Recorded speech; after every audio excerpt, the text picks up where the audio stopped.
জম্মের মজা রে ভাই ও। আমার হাতে দেখতে পাইতেছেন এই যে সাবুদানা, এই সাবুদানা দিয়ে আজকে আমরা বানাবো মজাদার কাচের পায়েস। প্রথমে সাবুদানা ঠান্ডা পানিতে ধুইতে হইবে। এখন এই এর মধ্যে গরম পানি দিয়ে 10 মিনিটের মতো ঢাকা রাখতে হইবে। 10 মিনিট হয়ে গেছে, এখন ঢাকনাটা উড়াই দেখি যে কি অবস্থা। আম্মু আন ভালো মতো মরতে আলো। সাবুদানার মধ্যে দিতে আসি নুন, গুঁড়া দুধ। এখন হাতে অল্প ঘি মাইখা সাবুদানা মিষ্টির মতো গোল গোল বানাইতে হইবে। এখন আরেক পাতিলের মধ্যে দিতে আসি 1 লিটার দুধ, অল্প একটু নুন। দুধ উতলাই উঠছে, এখন এই উতলাইনা দুধের মধ্যে গোল গোল করে রাখা সাবুদানাটি দিয়ে দিব।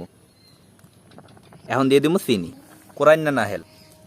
সাবুদানার দিয়ে কাঁচের পায়েস বানাইনা হয়ে গেছে, এখন দিব গুঁড়া দুধ। আমার উড়াই হালাও। দেখছো আজকে কি বানাইছি? এত মিষ্টি। আরে ইয়ে মিষ্টি না, হইছে কাঁচের পায়েস। বিসমিল্লাহ। কিরে রবি, তা কি বানাইছো ভাই? এত একের মাল রাবাইতো যে জাপান বানা দিয়ে। এগুলার একটা রাবার রাবার একটা ফিল আছে, সেই মজা লাগবে। জম্মের মজা রে ভাই ও।